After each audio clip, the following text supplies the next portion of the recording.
all these things, from inflation to recession to quantitative easing, quantitative tightening, disinflation, currency risk, bond risk, risk asset market risk, equity risk, it all flows down from debt, and debt all flows down from our policymakers, not just at the Fed, but globally, but in particular at the ECB, the Fed, the Bank of England, the Bank of Japan.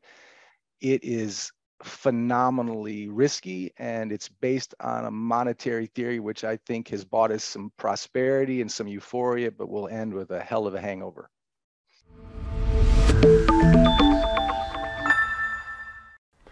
Welcome to Wealthion. I'm Wealthion founder Adam Taggart. A system is only as good as the decisions made by the people running it. Today's guest expert is highly concerned that the leaders currently in charge of our financial system are out of their depth and putting us on a course to crisis.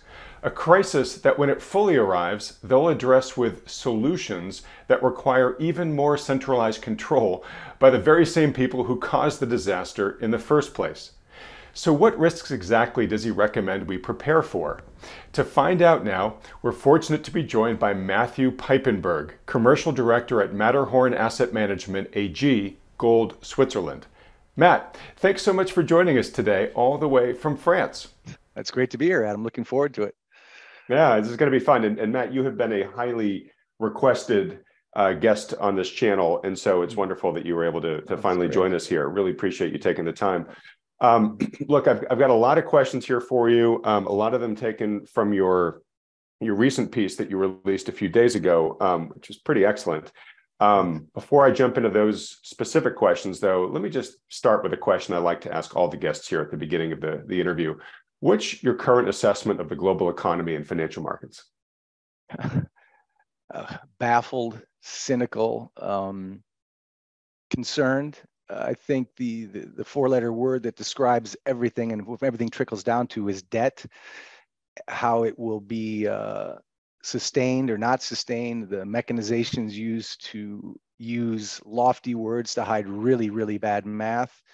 And I think the lack of transparency and honesty about the ramifications of postponing a debt crisis with more debt, which is just monetized with literally money printed out of thin air that's not linked to an asset, a chaperone, or a service. And so all these things, from inflation to recession to quantitative easing, quantitative tightening, disinflation, currency risk, bond risk, risk asset market risk, equity risk, it all flows down from debt. And debt all flows down from our policymakers, not just at the Fed, but globally, but in particular at the ECB, the Fed, the Bank of England, the Bank of Japan.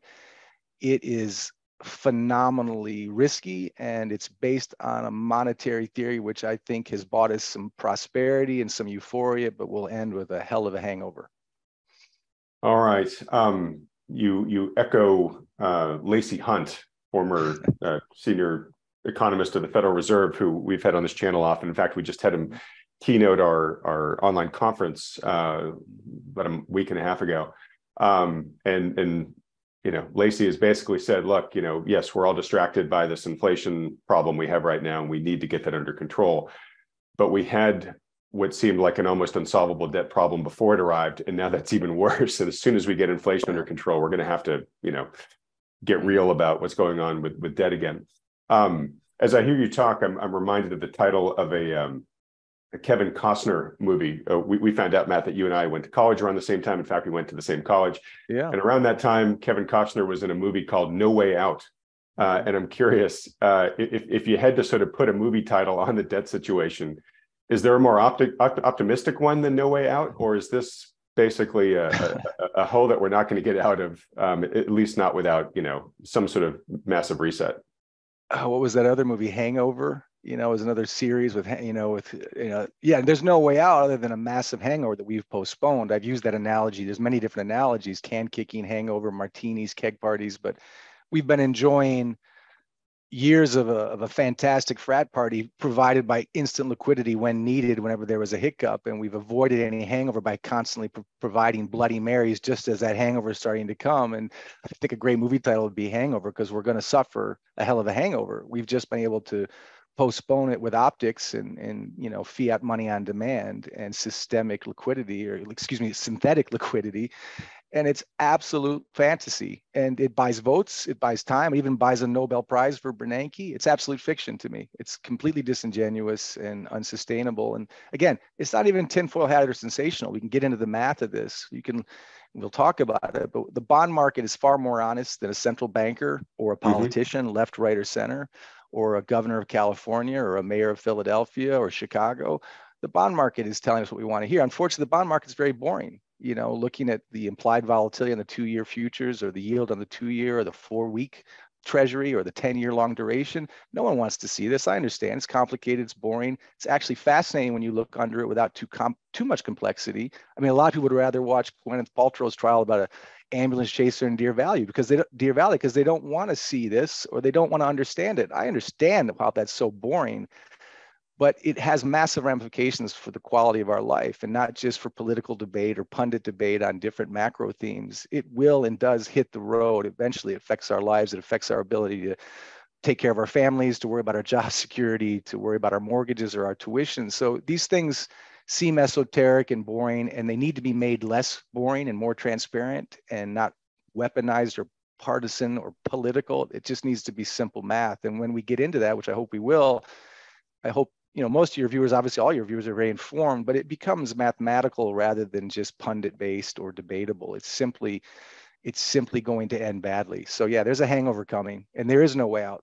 Reset, great reset, QE pivot, whatever you want to call it. It's going to need mouse click money to sustain our debt markets and to sustain our completely Fed-driven equity and credit markets now. There's no natural price discovery. There's no natural supply and demand. The markets have been hijacked by a central bank years ago, and that's just what it is. The Fed actively manages our economy like a portfolio, but they're a bad portfolio manager. And they've bought time through leverage. They bought time through lofty words and fancy diplomas and high position. But if history isn't canceled in 20 years, our kids or grandkids will read about the most epic failure of monetary policy since 1971, really, and certainly since 1913, when the Fed was unimmaculately conceived and brought into law under the pressure that Woodrow Wilson didn't even want to sign by a bunch of banking cabals. So no, we're about to hit, serious karma, and timing that is kind of a mug's game, but the math of it's fairly clear to me.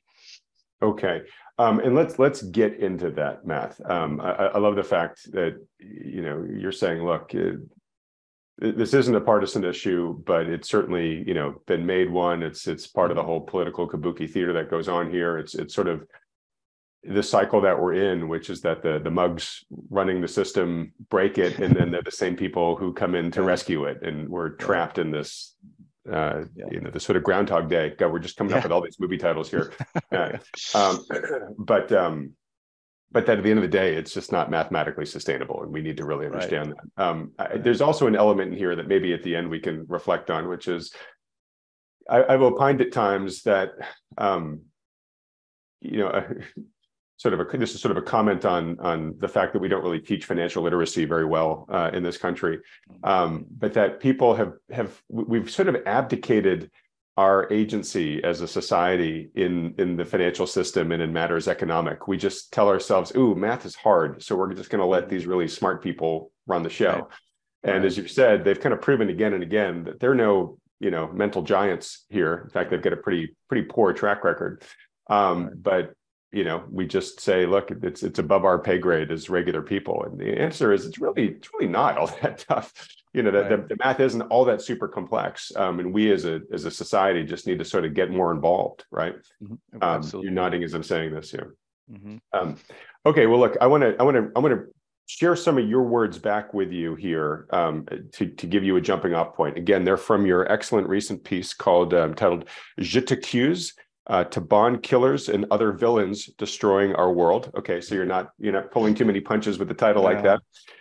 Here's what you say: as I look back on just the latest and entirely predictable hours, days, and weeks of waste occurring in the global debt markets in general, and the U.S. Treasury markets and banking systems in particular, the billions and trillions sloshing and churning through emergency swap lines, discount windows, and broken financial systems almost defies belief. For the last 2 years, we've consistently shouted from the rooftops that, quote, the bond market was the thing, and that when it eventually broke, markets and innocent financial lives would tilt towards implosion. immediately followed by more centralized controls from the very policymakers who caused the crisis. And then you begin to, you go through and say, look, I'm not talking about a coming bond crisis. It's already underway. You cite the 2019 repo market blowout there, the sovereign bond fall during the onset of the pandemic in 2020, the like overnight, collapse almost of the UK gilts market in 2022, which almost brought down their entire pension system. And then here in 2023, we're seeing the weaker banks, so far at least the weaker ones, really begin to buckle under the Fed's recent, policy reversal here. So, let's talk about this. The bond market really, credit is the lifeblood of the global economy. That's kind of the foundation that everything runs off of. And you're basically saying it's in the process of breakdown at this trajectory.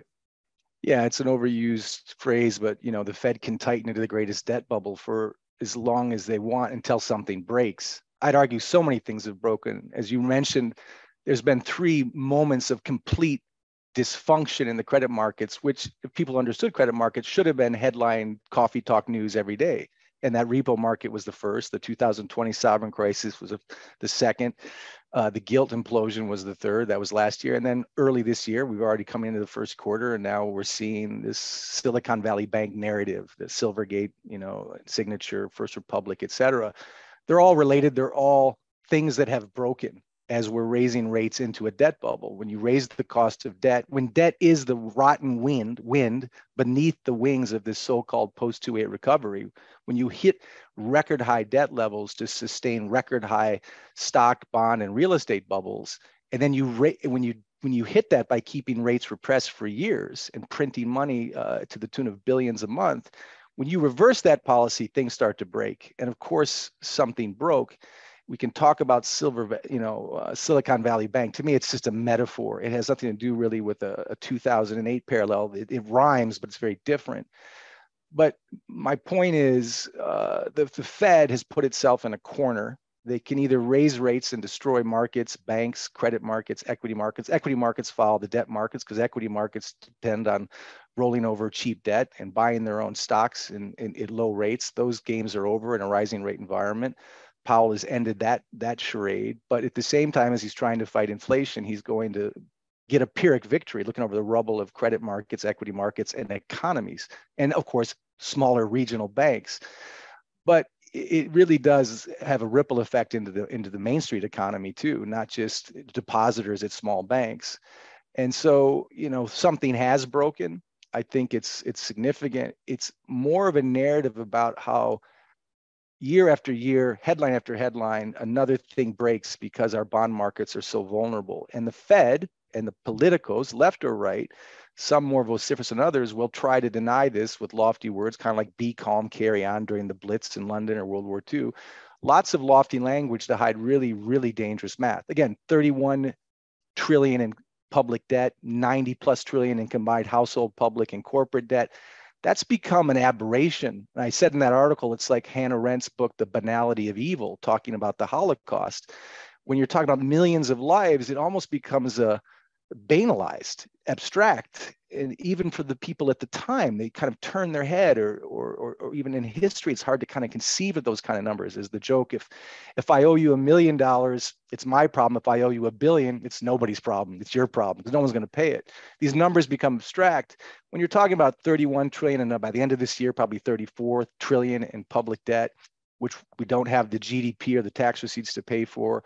And we'll have to monetize that debt by printing money in some form, in some way, mechanized, artificial. It's an abstraction. It's a banality of mathematical and debt evil. It's a banality of currency evil.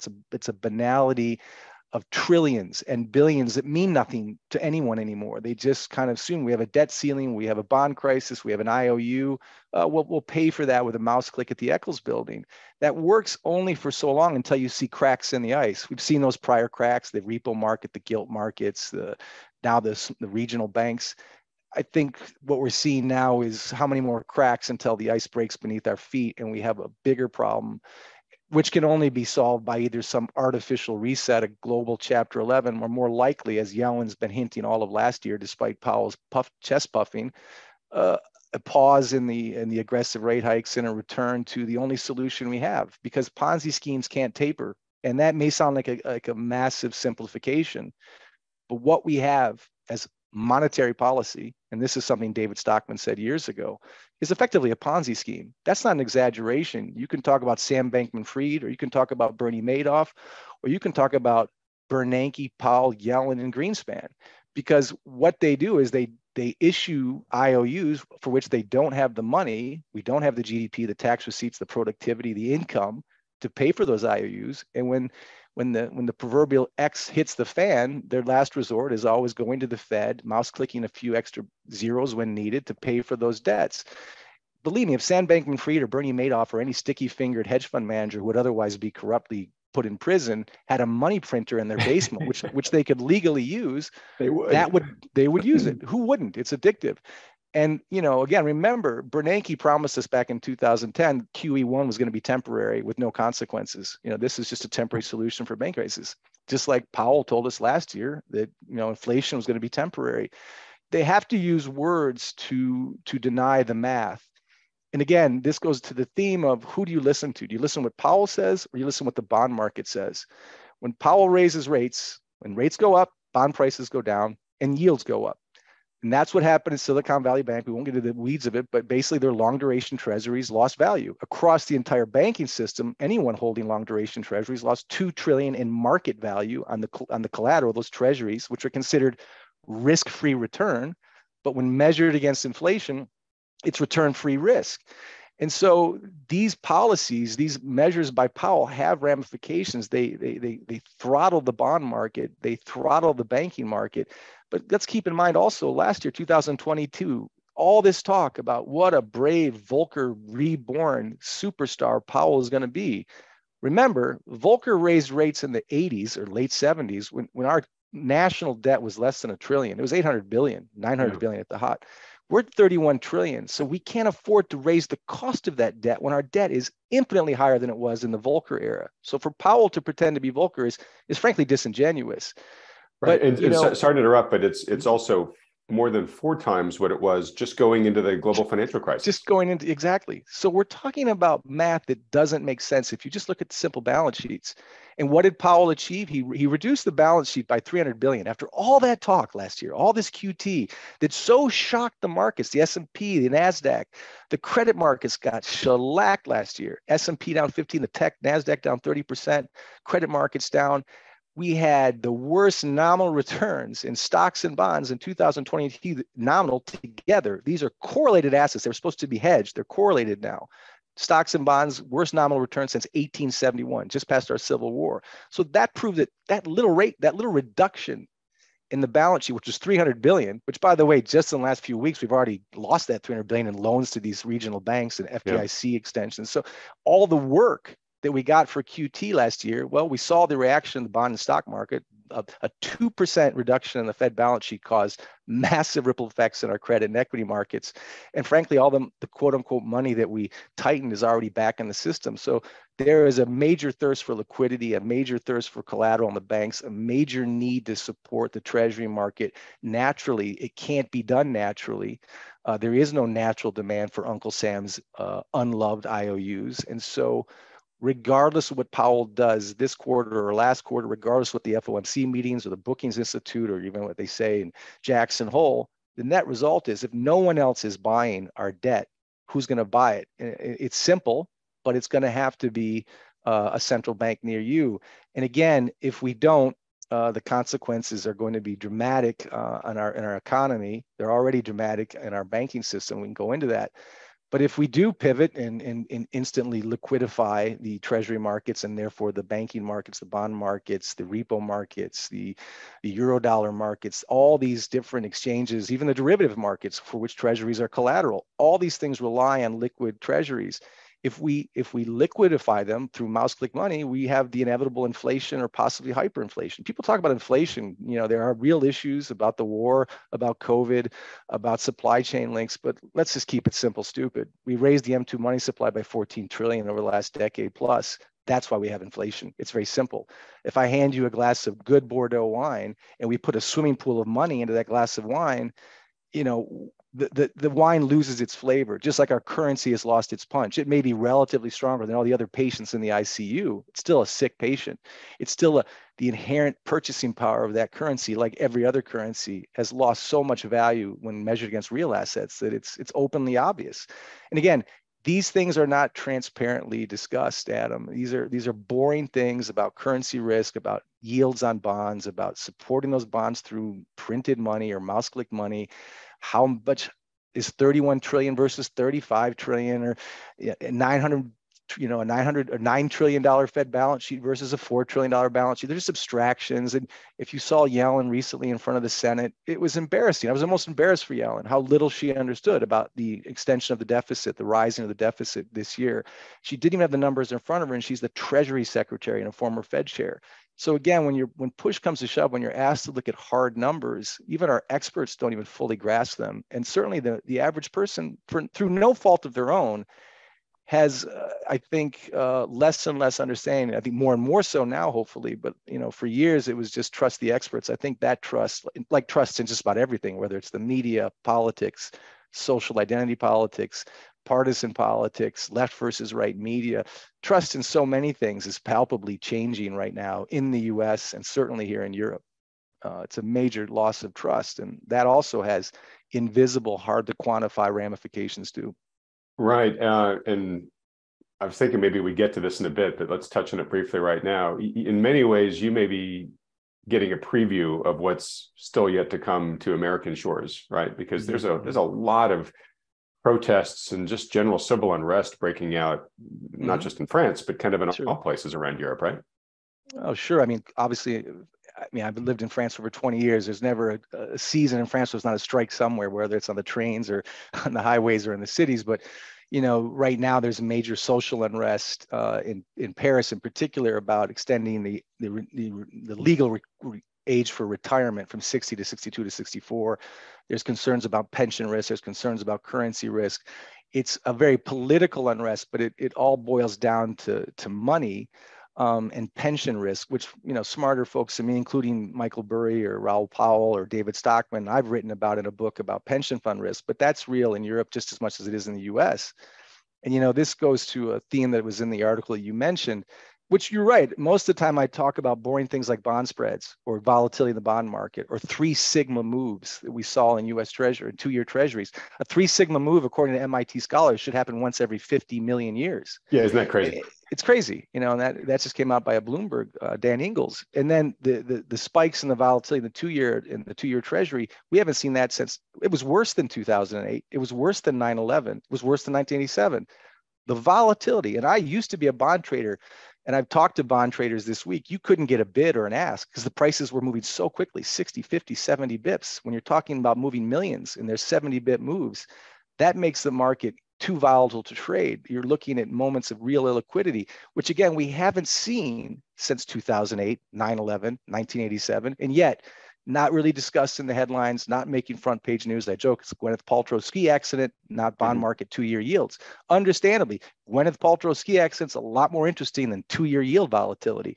But when you actually see what that volatility means and what it's pointing toward, again, the bond market and the bond traders, and even if you look at something as boring as euro dollar futures, they're pricing in a major pivot at the end of this year. They're seeing interest rates coming down because there's going to be an oh shit moment, pardon my French. There's going to be an uh-oh moment. We can use that as a better word, an uh-oh moment in the bond market. And so the market jocks, the bond jocks they're already pricing this in. Powell won't talk about it, but they know what we all know is it's not sustainable. There's going to need to be magical money to support Uncle Sam's IOUs, and therefore you're seeing this massive spike in the contract price of euro dollar futures. Again, very boring stuff, but what it really just says is there's no confidence in our bond market. There's no confidence in our Fed policy. There's no confidence in our currency ultimately. And so these things have to be known so people can prepare. And I think, and be informed. I don't have an easy answer. Powell doesn't have an easy answer. We can talk about asset classes. I don't think there are. That's what we're going to get into here. But that's sort of why I started with no way out. Like there is no painless, graceful way to change your behavior and go to something better. We're going to have this hangover that you're talking about. Yep. Right? Unfortunately, yeah. So, Matt, you this is great. You're identifying a ton of paths I want to try to take this conversation down. To me, you nailed it with this quote, which is that Ponzi schemes can't taper, right? So you were just talking about confidence, right? Like every Ponzi scheme is a confidence game, right? It runs on confidence. When confidence runs out, that's when it implodes, right? So, the challenge the Fed is getting into is the cost of continuing the Ponzi is now threatening to be as big as the cost of stopping the Ponzi, right? It's kind of trapped between the inflation dragon and recession, the system, just the systemic instability dragon, right? So, but I asked you about the I don't know what you want to call them, riots, demonstrations, protests, whatever, social unrest right now, because that is that. So, people. I say this a lot on this channel. People. There's two ways to change. You can do it proactively, right? You can project out mentally where things are going and say, oh, if I continue this behavior, it's going to eventually have a bad outcome. Let me start today before things get really bad, right? Being human beings, we hardly ever do that, right? We just continue the status quo until the pain of continuing it outweighs the pain of changing, right? So that's the guy whose doctors told him, you got to get in better shape, buddy. The guy says, yeah, I'll do that someday. And he doesn't until he has the first heart attack, right? And then he's like, oh, okay, right? So, all these manifestations of the civil anger and stuff like that, those are the signs of the system saying the status quo is getting too painful to continue. You're right. I'm sure most of those protesters don't really understand central bank policy. They don't understand the euro-dollar futures market or whatever. But what they know is, wait a minute, just prosperity-wise, I'm being diminished here to a point now where it really hurts. And I need to get out there and say that this is no longer working for me. Right. So exactly. I think we're going to see more of those symptoms break out around the world as people just dawn that, like, oh, well, I want to go buy some eggs, but Jesus Christ, they're just, I can't afford them anymore. Right. Yeah. You don't need to be an economist or a pundit or a former hedge fund guy or an executive in Switzerland in real assets to know that when your purchasing power is disintegrating, when inflation is hitting you, especially at the middle class level, something's wrong, something feels off. And then frustration, stress, anxiety, employment concerns, all of those things snowball. And I think this is something I've said it many times that, again, it's not an opinion. It's historically confirmed that every debt crisis throughout history, every debt crisis ends in a market crisis, which ends in a currency crisis, which then leads to social unrest. And at the end, ultimately, it leads to extreme control from the political left or the right, extreme centralization. When we could talk about that in the banking sector, in our social lives, in our private lives, central bank digital currency, they're all symptoms. We're seeing a tilt towards more and more centralization and control. And social unrest is always a symptom. And I used to think in college that economics was not nearly as interesting as history or philosophy or psychology and understanding the movements of history. It's great or bad men and women who affect history. It's great or bad philosophical movements. But I realized, at least from experience, that something as banal and boring as economics and inflation and mathematical events really move history. If you look at inflation, they drive everything. They're what all those people react to. Right, exactly. And so they're all connected. They're all very important. They're all ultimately human, all too human, because it affects our personal safety, our sense of security, our sense of trust. Chairman Mao came in after inflation. Napoleon came in after the National Assembly blew out the French currency in 1789. Hitler, Mussolini, and Franco came in after inflation in the 30s in Europe. Almost all of Latin America's regime changes and horrific stories from Argentina to Peru to Venezuela always happen in periods of inflation. So inflation does matter. Monetary policy does matter. Reckless, drunk driving of our currency and financial system and our banking system through centralized controls, which Andrew Jackson and Thomas Jefferson and Ludwig von Mises warned of, always kills the currency, which always creates to inflation. I even quoted Hemingway. You can go from Thomas Jefferson to Ernest Hemingway. Every time you destroy the currency system, you buy short-term prosperity and ultimate ruin. And part of that ruin, he said three things. This is Hemingway, not a Fed chair, not a politician, fairly bright guy, fairly brave guy, fairly troubled guy, who spent a couple times in 2 world wars. He said, you have inflation, you have currency debasement, and you have war. We're seeing that play out in real time right now. And, it's whether you're Hemingway or Powell, you have to understand the power of math. And I think, again, many people are starting to figure that out. They don't need to understand Eurodollar futures. They just know something feels wrong. Our debt's wrong. There's too much control. There's too many excuses. They don't know who to believe anymore because the media, like our currency and our Fed and our policies, are so weaponized now that people have a hard time even trusting me. You must be selling your book. It must be gold, a gold bug. Again, I understand that. That debate, that open discourse, which I'd love to see more of. You remember the days of Gore Vidal and William Buckley, two very different views, but brilliant, articulate, impassioned, honest men trying to debate facts. What we have now are a lot of social justice warriors or a lot of angry, emotional people debating emotions. They're not looking at the facts. We've seen a death of facts. In TikTok-sized sound bites too. You just don't get any small substance. Attention spans. Yeah. And so I think the more we can get facts unadulterated, nonpartisan, or at least intelligently debated, including views I might have. I love a debate. I would love to see someone give me better news than I'm providing.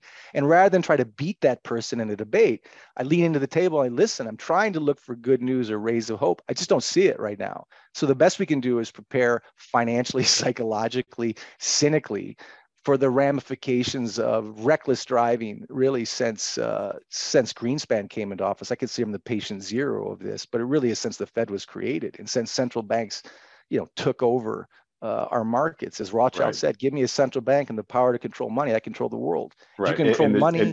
And the shift to purely fiat currency as well in that journey. Right. Yeah, exactly. Yeah. All right. Well, look, so it sounds like, to steal Hemingway's words there, that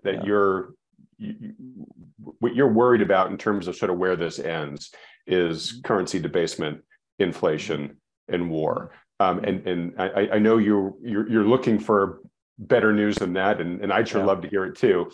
But I think what you're saying is, like, it's just prudent for those of us who have studied history or are studying the markets, can project things out mathematically, that those things are uncomfortably high from a probability standpoint. And so we should be taking steps today to at least say, okay, if they happen, what can I do now to be less vulnerable to them? And we can talk in a bit about sort of, you're a capital manager. So we can talk about how you are trying to manage capital in this type of world. But before that, so to your point about the Ponzi schemes can't taper, right? From everything you've said, it doesn't sound to me like you see a way that the Fed can find a way to magically avoid all of this, right? At some point, it's faced with the choice of, I'm going to die by fire or die by ice here, right? Adam. You said, what's my first thought for the world economy? And my answer was debt, right? And so the Fed, like the ECB or the Bank of England or the Bank of Japan, or Powell, for example, because of all this debt surrounding him that his institution has helped build, because you can't solve a debt crisis with more debt. 2008 debt crisis solution, more debt paid for with printed money. He's like a kind of a blind man walking through a powder keg with a candle in his hand, hoping not to hit anything and blow it up, and trying to walk a very fine line with QE, QT, raising rates to something to lower, optically talk about controlling inflation. Maybe we'll have a higher target inflation. Maybe we'll just misreport inflation, all kinds of tricks and gains. We all know on Wall Street that the CPI scale, I always joke, is as bogus as a 42nd Street Rolex. We all know that it's bogus. It's much higher. If we use the scale that Volcker used, we're at much higher inflation than reported. They can play with maybe a higher target inflation rate. They can play with even unemployment statistics. Nick Eberstadt has done a great job of showing the fiction behind our employment data and the fiction behind our CPI data. And these, again, this is not sensational. It's not tinfoil hatted. I've got no horse in that game. It's just trying to be as candid as I can. Again, happy to be challenged. But we all are thirsty for blunt, open, honest math right now. And so, what can we do? And what will Powell do? He has very little options. He is walking through a powder keg of debt with a candle, and he doesn't have good options. And his corridor is narrowing and narrowing, and the piles of open gunpowder are higher and higher. Yeah, exactly. Yes. So that's where I wanted to go here, just to sort of ask you to pontificate here, and nobody knows, right? So you're more than welcome anytime you want to come back on and give us an update as events develop from here, Matt, giving you that open invite. But what do you think is the end game here? Right. At some point, the central banks are not going to be able to,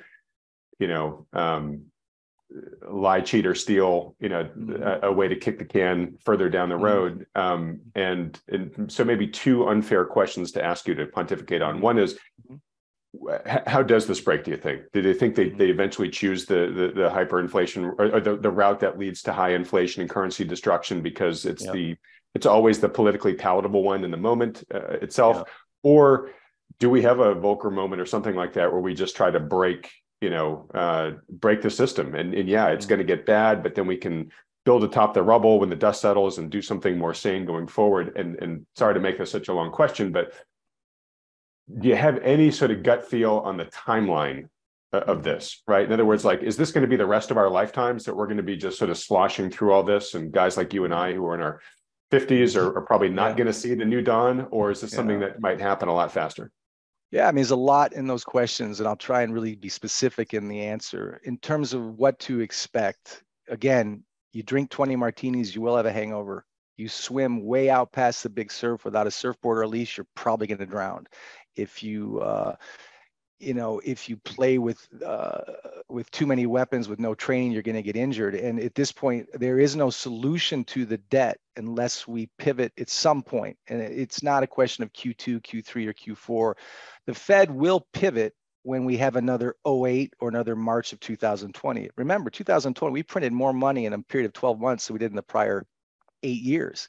That was not a market recovery. That was a counterfeit solution to a real problem, which was openly inflationary and hidden behind a lot of bad math. But Powell, I think, thinks he can be Volcker, but he also isn't stupid. He knows he's really raising rates right now, so he has something to lower when the recession that they denied, that they redefined, becomes too hard to deny, inevitable. I think we're either in a recession now or clearly on the border of one.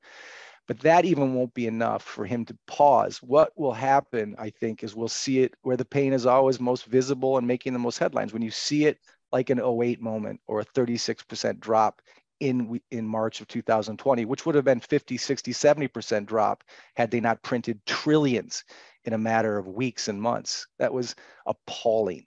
And behind the scenes of the COVID crisis and the PPL checks and the stimmy checks and all that, what we really saw was a backdoor, another 2008 bailout of the bond market. That, again, not making the headlines. It was, I won't get into conspiracy theory whether they engineered COVID or whether they exploited a crisis to benefit, but it really was just another bailout, because no one wants to see another too big to fail bank or corrupt bond market or banking practices or Wall Street get bailed out again. Nothing better than to try and sneak that bail in and that kind of trillions in liquidity than a humanitarian crisis like COVID, which, again, smarter people than me, pro or con, can debate about the sincerity or insincerity of the COVID narrative, but it was a backdoor bailout. So to your question, I think what the Fed will do right now, Powell, I think, needs negative real rates and inflation to inflate away debt. He'll optically pretend to fight inflation, but you can't fight 6 or 9 or 10% inflation with 5 or 6% interest rates. What he's really doing is raising rates so he has something to lower when there is a recession or a market crash. He tried that in 2018. We have short memories. Throughout 2018, they tried to tighten and raise rates throughout 2018. I was in the south of France at Cannes on Christmas Eve. It was a disaster. Markets tanked. By 2019. We went into a pause and a pivot. Markets and the bond markets and the stock markets can't handle rising rates. Eventually something breaks. So to your point, what will happen? Something will break more than Silicon Valley Bank. Something will break bigger than First Republic or Silvergate, which are appalling for other reasons. We're talking about a major disinflationary move in the risk asset markets. When that happens, Powell will reach into the only tools he has, which is more money printing and more rate reduction, and that will be inherently inflationary. The solution, it's a doom loop. It's a doom loop. The solution is always going to be synthetic money on demand, which is inherently inflationary. So he's trying to fight inflation. Can't do it. Can't do it. If you really wanted to do it, it'd be like any family. I say this all the time. You and your wife sit down, honey, we can't put our kids at Choate. It's too expensive. Can't buy the Porsche. Too expensive.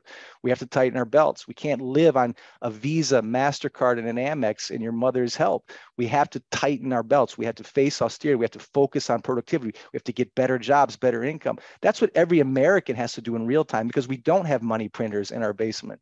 But our government won't do this. I had a long conversation with Grant Williams about this, the lack of responsibility and accountability. The Fed will always blame, war, viruses, extraneous events when the mirror is right in front of them. It's very simple who's to blame for this. There's no accountability. I find that criminal almost, if not super, super unethical. But again, they're politicians. They need spin. They won't take accountability. When was the last time any of us saw a central banker say, maybe that extra 8 trillion on the Fed balance sheet was a bad idea? Maybe modern monetary theory, which was a fringe concept when you and I were in college or grad school, is now mainstream. It's an absolute fairy tale. Anyone knows this. A 10-year-old would know if you explained it, that you can solve a problem by creating money out of nowhere and paying for it with no actual value. So, at some point the narrative breaks, but, they're in a doom loop. They'll print. The other option, of course, Adam, is they could do a reset, a global Chapter 11. I'm not talking about a Klaus Schwab type of reset. But if you may or may not have noticed, I wrote about this in 2020. It was so obvious, like a cavity to a dentist. They were exploiting the COVID crisis. The IMF did it first, then the Bank of International Settlements, then the Fed. But they were already telegraphing, almost like a PSYOP, like a CIA program. They were already telegraphing in 2020, in the height of the COVID crisis, that COVID was like World War II. This is a debt crisis we haven't seen since World War II. And we need to come together and think about maybe a centralized digital currency or some way to monetize this debt that's not our fault. God knows it's not our fault, not the big banks. And they were comparing COVID, which wasn't pleasant for any of us for a lot of different reasons, a lot of different cynical reasons. But to compare COVID to World War II is an insult, certainly to a European American or anyone who lives overseas, where 80 million people died in cities like Rotterdam, London, Frankfurt, Dresden, obliterated all of the Ukraine, Russia, the Crimea, death like you can't imagine. You cannot compare World War II, economically or human terms, to COVID, no matter what you think of COVID. For the IMF to do that, to kind of plant that comparison, to create that fear, to justify, again, no accountability for central bank policy, blaming it on some virus, or now, of course, Putin, very debatable issue, Putin, Zelensky, whatever, we won't get into the weeds of that, but there's always someone else to blame. When it's so simple, it's right in front of you. It's money printing gone wild, which is what David Stockman warned about long before COVID, long before Putin, long before supply chain disruptions. It's very simple. You're adding buckets of water to a glass of wine, you're killing the currency, you're creating inflation, and you're hurting people, and you're creating social unrest and distrust. And so when there's distrust, they have to create some kind of new fear narrative so there's no one blames them. Because the biggest fear of any corrupt leadership, left, right, or center, is people being informed and aware of how much accountability. Is accountability. Yeah. Imagine that. Yeah. And what sort of makes this sort of a vicious cycle, right, is, they create these problems, as you're saying, and they do everything to deflect, their own responsibility and role in it. But when the symptoms of the problem really emerge at full strength, the populace says, well, then give me more stimulus, right? We're still at the point where we're asking for more alcohol, right, from the overgenerous bartender, right? Yeah. So yes, they need to embrace austerity. We're increasingly having to just be forced to embrace it because the cost of living and our real wages are still going down. Mm-hmm. But what we're asking for, right, is more profligacy. And I think that there's, I put the blame with the central planners. I understand why the person trying to put food on the table is asking for help here. Yeah. But until we have sort of a realization in the shift that, like some form of austerity, living within our means is really what we're going to need to have a long-term sustainable, better tomorrow out of all this. Until we stop asking for these guys to do what they're doing, we're probably just going to get more of the problem, I guess is what I'm saying. Yeah, that's a very good point. It's easy to point the finger at people like Powell or Bernanke or Yellen or Greenspan, and it's true they deserve it. But we all also ourselves got addicted to easy money. I saw it in the 90s or in the NASDAQ bubble and the post-08 bubble. I saw it leading up to the subprime crisis. Who doesn't like a handout? Who doesn't like low rates? What markets don't? Low rates give us rising markets, and rising rates give us low markets. You can go long or short based on a simple trend indicator or the yield on the 10-year. But you're right. We all love a tailwind. And when the Fed is giving you one, giving you instant liquidity, giving the economy the liquidity it needs to sustain itself, we're all suddenly experts in stocks and bonds or digital currencies or whatever sexy trend is of the month or the week. And yet we get addicted to that as well. So it creates a moral hazard at every level, understandably. I think it's fine if the average retail investor wants to take advantage of a tailwind. And part of the reasons we have these conversations is to warn them, though, that these tailwinds have very dangerous turning points. Yeah. And if you're, no one can time a market. You can get caught in short squeezes. You can get long vol. It can be very scary. But you got to kind of know when you're near a top and near a bottom. No one buys at the bottom and sells at the top. It's always the opposite. But we're all clearly near a top. Question is, how do you prepare for that in your portfolio, or what assets are safe? And that's a whole other conversation too. But yes, the moral hazard is not just on small banks like, or depositors like SVB, or big banks like the central bank or the BIS. The moral hazard affects investors across the board, sophisticated, unsophisticated. We get used to this keg party. We don't want it to end. So give us more. We can make fun of Powell, but we've all profited from him as well, right? To some extent. And so that's a very good point, Adam. Yeah, I mean, every investor, or not every, but most investors there are rooting for the pivot. Oh, great, we're going to go back to the way it was, right? And then stocks go up every year, and I just buy the dip, right? And I can throw a dart. Well, it's funny that that was a bank term funding program that kind of came out during the Silicon Valley thing. It was nothing like TARP, but the joke was what was the BTFP? They were calling it buy the freaking pivot. That's what the signal was.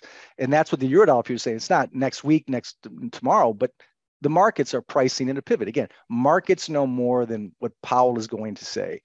And I think that's an important point. Great. And let me just ask you about that. So you said that, look, at some point, something's going to break somewhere, and that's what's going to force Powell to pivot. So the market is pricing in a pivot this year. It's pricing in several rate cuts this year.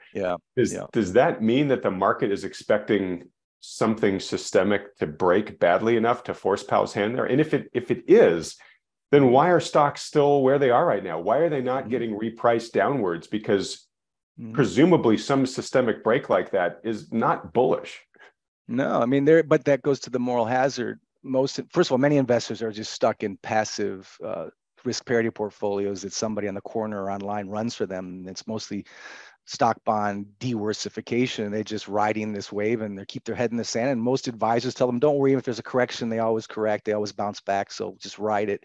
There's a lot of things wrong with that philosophy, but nevertheless, why are markets so high despite the fact that everyone's everything looks so bad? Again, it is because there's a moral hazard that when things get really bad, the Fed will do what it has always done since 2008. At every dip, you could buy it. At every even major correction or a downturn, including March of 2020, there's nothing the Fed can't fix. So if you can bite a stick through even a 36% drawdown like we saw in March 2020, the Fed will save us. So we love and hate the Fed. And again, if they save us, that just means we're going to have hyperinflation. So the 20% you made on your S&P will be eaten alive in real terms by the inflation. It's running uphill in roller skates. But I think, again, this goes to, memories are short and fantasy is long, and no one wants to think about sensational tinfoil hatted reality or math. But remember, again, you and I were teenagers, but when the Nikkei crashed in 89, or at that time in Japan, everyone thought, well, how can we get hurt if we're all crossing the road at the same time? We're in this together. We're going to be fine. Well, the Nikkei crashed in 1989. That was well over 30 years ago. It has not recovered its highs. Right. I'm not saying that we're going to have a Nikkei-like crash this year, although the markets are pricing in a major rate cut because they're pricing in a major market disaster. But right or wrong, remember, all bubbles pop. The last bubble to pop is always a currency bubble, without exception, period. Timing that is very hard. You got to look at the signals from the bond market. But assuming that all bubbles pop and the currencies are the last to pop, how could you prepare yourself? But Nikkei crashed over 30 years ago. If you were 70 over 30 years ago, you never got that money back. If you were 25, fine. You want to wait it out.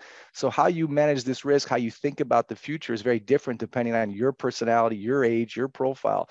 But if we have a Nikkei-like crash, which we will unless we print more money and have hyperinflation, there's going to be a lot of people that are going to be very, very hurt. And that's where, again, the reality of the economy, the reality of your personal life actually becomes the real issue here, not bond spreads, indicators, Eurodollar futures, yield curves. It's just you don't have any purchasing power. You don't have a portfolio that was valued the same next year as it was last year.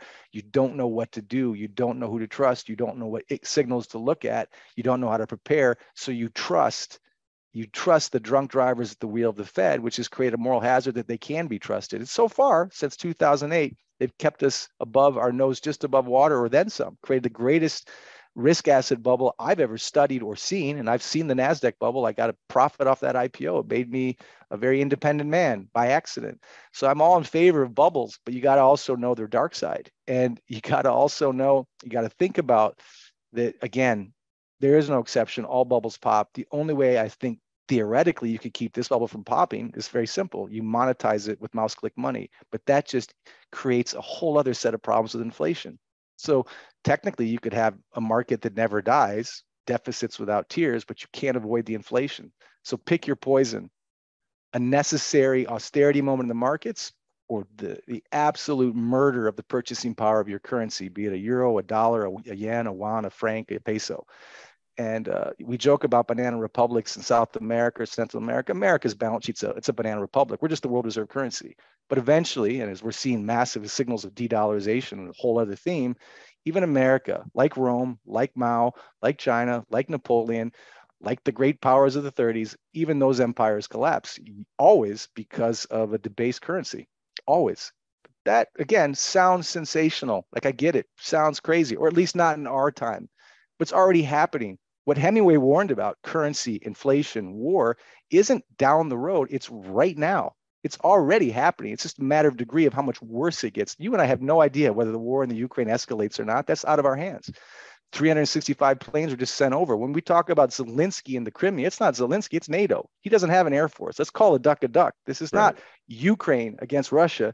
It is a proxy war against Russia. Whatever you think of it, I'm not going to get into that debate, but let's just be honest of what it is. Let's have an open debate. Again, same thing with markets.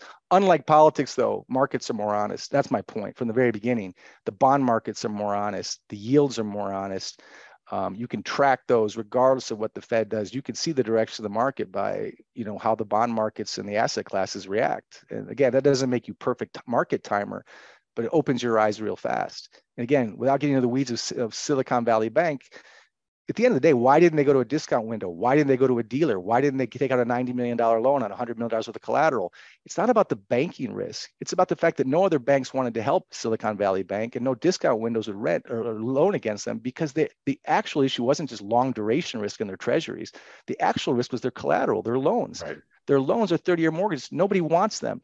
That loan is a symbol of the economy. And that loan is no longer valuable because the Fed raised rates into a debt bubble and ruined the value of that long-term duration paper. So again, it's not about banks. It's not about loans. It's about the faith in the economy. It all trickles down to the economy. And that economy is where Mr. and Mrs. Smith, you, me, and everybody listening, that's where the real world is.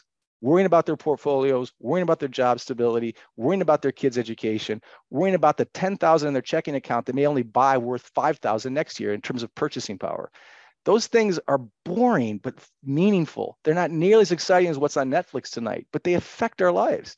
And that's why the bond markets and history and cycles are important. They're not easy, but they're not that hard. And again, it doesn't mean take my opinion or my books or my articles. Look at other people's. But what's amazing now is there's a lot of consensus, whether it's Ray Dalio in the US or me in Switzerland, or whether it's Lacey Hunt or Daniel Martina Booth or Dave Stockman or good, intelligent, courageous journalists. They're all trying to say the same thing. And again, we're not saying we are the truth. We're saying we are honest about what we think. Right. And that's what's missing in the media. That's what's missing in politics. And that's certainly what's missing at the central bank. Honesty. Doesn't have to be genius. Just be blunt. Just be blunt. For God's sakes, just give us some real simple math. And that's what I'm driven by now, because it's so important to our lives right now. We're in a historical turning point right now. That is not an exaggeration. It's already in our lives in real time. So it's not even postulating or speculating. It's actually happening to us right now. Well, you're preaching to the choir. That's actually a big part of the mission of why I created Wealthion in the first place, was to sort of have this platform for this kind of honest, fact-based dialogue. And of course, it only works if we get smart people like yourself who have the courage to come on and just say, hey, look, this is, I'm not going to sugarcoat it for you. This is just what it is, right? Yeah. So all the Mr. and Mrs. Smiths of Main Street that are watching this video right now and have listened to this interview, I'm sure are saying, whoa, okay, so that's a really challenging future that Matt has laid out for us here. What should we consider doing about it if we just don't want to become, unwitting collateral damage to what's coming? And of course, your day job is managing capital, and priority number one is preserving it, and then priority number two is trying to prudently grow it in this environment if that's possible. How are you looking at, the decision making of portfolio allocation in this environment? Yeah, and this is where, again, and completely understandable, this is where the cynics will say, well, here comes the honest expert suddenly selling his book, and they're going to question that. And I need to be aware of that. I always say, my colleague Egon von Greyer's and I have been talking about gold for years, or precious metals, or real assets, or commodity cycles and portfolios. We're not trying to sell a book. We're selling conviction, or this is my opinion, and we'll talk about, I'll answer the question, but I think it's important not to be cynical. It doesn't mean believe every word I say, but I could be at Goldman Sachs selling bonds for a fee. I don't want to do that. Most of us could be doing that, but I don't believe in those bonds. I didn't do that when I was managing funds, and I came to precious metals and real assets only because in this particular environment, you've got to own an asset that can't be printed or manufactured at will, that has a kind of an infinite duration, but finite supply. And so, no, I'm not going to say just go out and buy gold. Go buy gold from us. It's not that simple. Gold is not sexy. It's not a speculation asset. I don't think it's the sexiest thing that every client or every person listening should be buying. I just see it as currency insurance for currencies that are already dying. And I'll just say it in real simple terms. When I was in high school, I played baseball. And if we had a really good pitcher, or the other team had a really good pitcher, we knew who was going to win the game, who was pitching. We had to go play through the motions, 9 innings, 6 innings, looking at my watch, sitting on third base, waiting for the 7th. But if we had the right pitcher, we were going to win. And it's really hard to say in anything in the markets that you're certain of something. In fact, the only thing that worries me is just how certain I am. I don't know a lot of things. I can't time a market. I do know that since 1971, when Nixon took away the chaperone of gold from the currency, that since 1971, every major currency has lost at least 95% of its value when measured against a real asset like physical gold. Again, whether you believe in gold or not, just look at the math. There's all kinds of cycles and trends, and gold can go up and down. It's not Bitcoin, doesn't have a standard deviation of 170. I just know this, like I knew I had a good pitcher or a bad pitcher. I'm going to win or I'm going to lose. I know that gold is going to ensure my purchasing power better than a yuan, a dollar, a peso, a franc, or a euro. That's all I know. That doesn't mean everyone should put everything they have in gold. My first thing is just, it's a mathematical fact that currencies have lost 95% of their value since we closed the gold window in 71. That's just objective fact. Doesn't talk about volatility and prices. I own gold like every one of our clients as insurance against banking risk and currency risk. It's just that simple. And I feel high conviction to say that. In terms of other things you can do, again, own assets that can't be printed at will by a corrupt central system. There's a lot of talk about Bitcoin or digital currencies. There's all kinds of risk, all kinds of greatness. The philosophy behind digital currencies, there are many who, I don't have to be a gold fanatic or gold bug, which I think is a cheap term for people who understand gold, but I don't have to be a gold bug and have to hate Bitcoin or other digital currencies. I think Bitcoin is a major existential threat to the powers that be for a lot of good reasons. And that's why I think there's risk in it.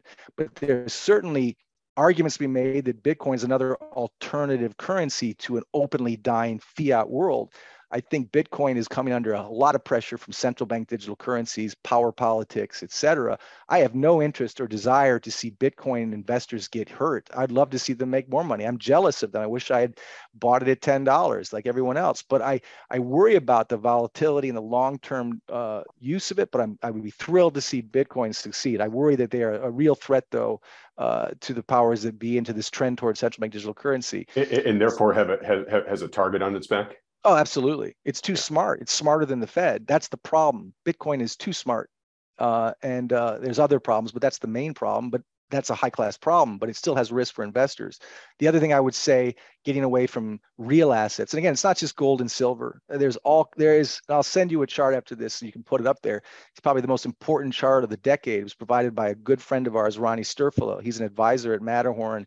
He's wrote the In Gold We Trust report. He's one of the smartest guys out there. That's an amazing annual report he puts out. Yeah, it's brilliant. He's brilliant. He's modest and humble, but he's absolutely genius. And he certainly knows the real asset space. I'll send you a graph. He called the most important graph in the decade. And it's just the commodity cycles. Again, buy low, sell high.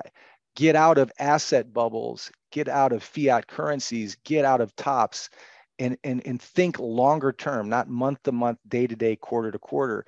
And when I send you this chart, it's just simple, stupid. You get at the bottom of a commodity super cycle. That's where you want to be if you're an investor, as opposed to a trader. If you're a trader, you have your own signals, you have your own volatility, you have your long shorts, you have your options, you have your Kelter bands, your Bollinger bands. If someone's a trader, that's a different conversation. But for investors who don't have time to learn everything it is about being a professional trader, just buy low and sell high. Get out of assets that are overpriced. Get out of risky assets. Get into solid, boring things that preserve purchasing power, and get into at least have some portion of your portfolio into commodity cycle that's going to be maybe painful in the short term, but is trending clearly up into the north. That's my advice. I would also recommend to people that are listening, talk to their advisors. Most advisors are consensus thinkers because they can group together in a bull market and then blame extraneous events in a bear market on something that they didn't see. I'm very cynical about the standard RIAs. I've seen too many. I've seen too many hedge fund managers that I've invested in that were full of whatever.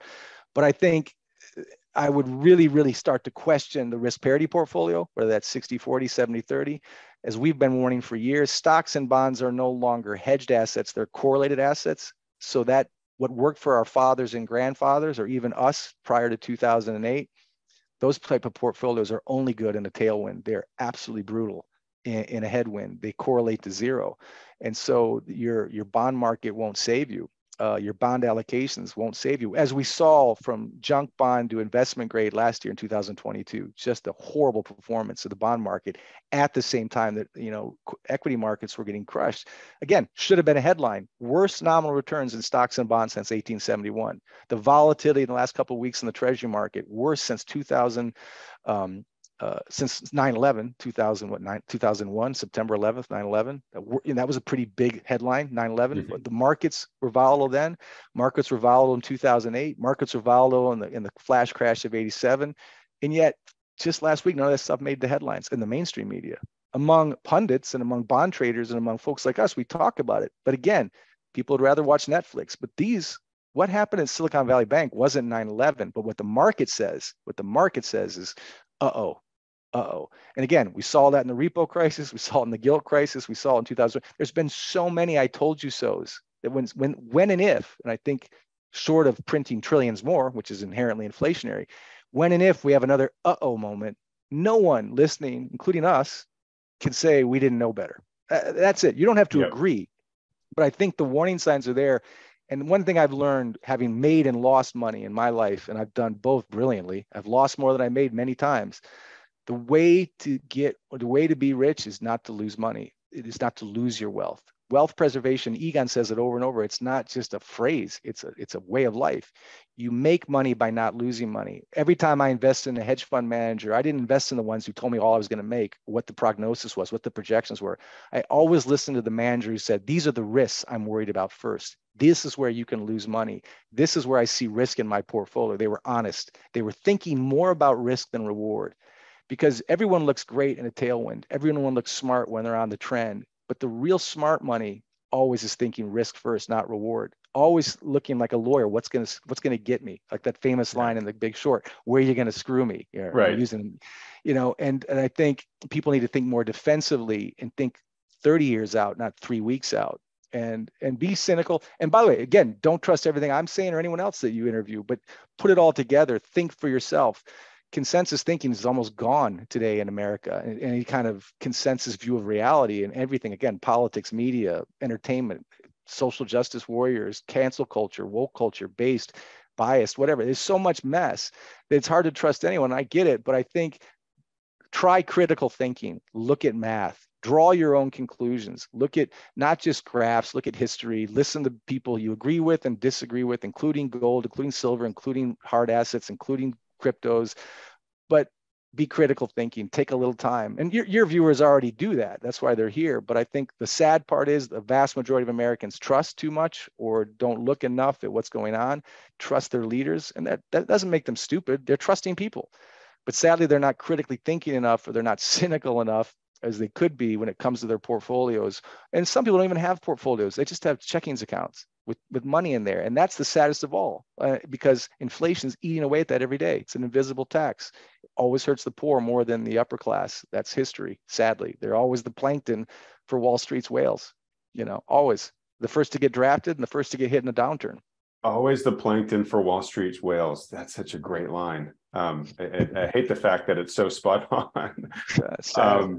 Matt, this has been wonderful. I literally could go on for another couple hours with you, and I'm sure people are going to be screaming in the comments, Adam, why didn't you? But I promised you a certain amount of time, and you've already generously gone way over it. In beginning to wrap up here, Matt, for folks that have really enjoyed this discussion, and perhaps this might be their first real introduction to you, where can they go to follow you in your work? Yeah, it's an easy URL. Egon von Greyer's and I are writing articles every week on GoldSwitzerland.com. Very simple, GoldSwitzerland.com. The name of our enterprise is Matterhorn Asset Management, and we only deal exclusively in physical precious metals, gold and silver primarily, stored in the safest vault in the world. It's like a James Bond movie. You got to see it. It's hidden deep in the Swiss Alps.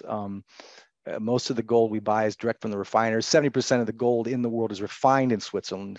And so we get the highest quality gold. But I think far more smart and important than Egon and I is we have this huge staff behind us that brokers and transports and does the logistics and holds the gold in a truly safe way outside of the banking system. Because for years, Egon was way ahead of this. We never trusted the banking system, whether that was Lehman or Credit Suisse, small banks in Switzerland or small banks in Silicon Valley.